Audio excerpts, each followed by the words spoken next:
Hi friends, welcome to rupees kitchen. இன்றைக்கி நம்ம பார்க்க போகிறது நியூ இயர் இதுமாக பழசுலாம் போடலான்னு வந்திருக்கோம்.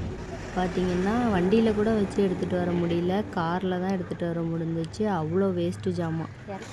இந்த வருஷத்துலேருந்து என்னோடய ரெசல்யூஷன் என்னன்னா, தேவையில்லாத பொருள் 10 ரூபாய்க்கு கிடச்சா கூட வாங்கக்கூடாதுன்றது தான். நான் மோஸ்ட்லி ரொம்ப செலவு பண்ண மாட்டேன். பார்த்து ரொம்ப யோசித்து அப்படி தான் செலவு பண்ணுவேன். இதெல்லாம் பாருங்கள், இதெல்லாம் சேர்ந்து இத்தனை வருஷமாக லாஃப்ட்லேயும் இதுலேயும் இருந்தது. இன்றைக்கி வந்து க்ளீன் பண்ணி கொண்டாந்து போட்டுடலான்னு வந்தோம்.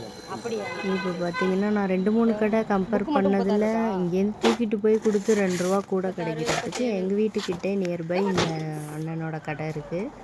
ஸோ நான் இங்கேயே போட்டுட்டேன். புக்குக்கெலாம் வந்து 10 ரூபா சார்ஜ் பண்ணுறாங்க 1 கேஜிக்கு கொடுக்குறாங்க. அது மாதிரி பிளாஸ்டிக்கு வந்து 1 கேஜிக்கு 15 ரூபா. இரும்புலாம் போட்டோம்னா 28 ரூபா 1 கிலோவுக்கு. இரும்பு தனியாக நம்ம வாங்கினோம்னா 120 ரூபா 1 கிலோ. ஆனால் இவங்க 28 ரூபாய்க்கு எடுக்கிறாங்க. இன்னுமே புதுசாக எதுவும் வாங்கக்கூடாதுன்றது தான் இந்த வருஷத்தோட ரெசல்யூஷன். நீங்களும் அந்த மாதிரி கொஞ்சமாக வாங்கி இது போதுன்ற மாதிரி வச்சுக்கோங்க. அப்போ தான் வீடு நீட்டாக இருக்கும். இது என்னோட பாயிண்ட்டு. நீங்கள் என்ன நினைக்கிறீங்கன்னு சொல்லுங்கள். அது எடுப்பீங்களா வேஸ்ட்டானே? ஓகே ஃப்ரெண்ட்ஸ், எடுப்பீங்களா? இந்த அண்ணன் வந்து எல்லாத்தையும் வெயிட் போட்டு பார்த்துக்கோங்க, கணக்கு போடுறேன் அது இதுன்னாங்க. அப்புறம் லாஸ்ட்டாக கரெக்டாக போட்டு 765 ருபீஸ் தரேன்னு சொன்னாங்க.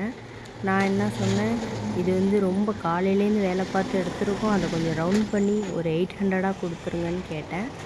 அவங்களும் ஓகே சொல்லிட்டு எனக்கு 800 கூகுள் பே பண்ணி விட்டாங்க.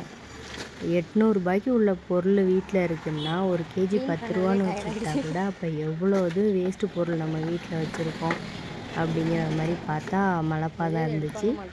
நியூ இயர் எதுவுமா இனிமேல் எதுவுமே புது பொருள் தேவையில்லாமல் வாங்கக்கூடாது அப்படிங்கிறது தான் நான் எடுத்திருக்க முடிவு. இவங்கள்ட்ட இதை பணமாகவும் வாங்கிக்கலாம், இல்லைன்னா இவங்கள்ட்ட இருக்க ஜாமான் இருக்குது பார்த்திங்களா, இதாகவும் வாங்கிக்கலாம். ஆனால் திருப்பி அந்த ஜாமானை சேர்க்கணுமேன்ட்டு நான் வேணான்ட்டேன். Bye friends.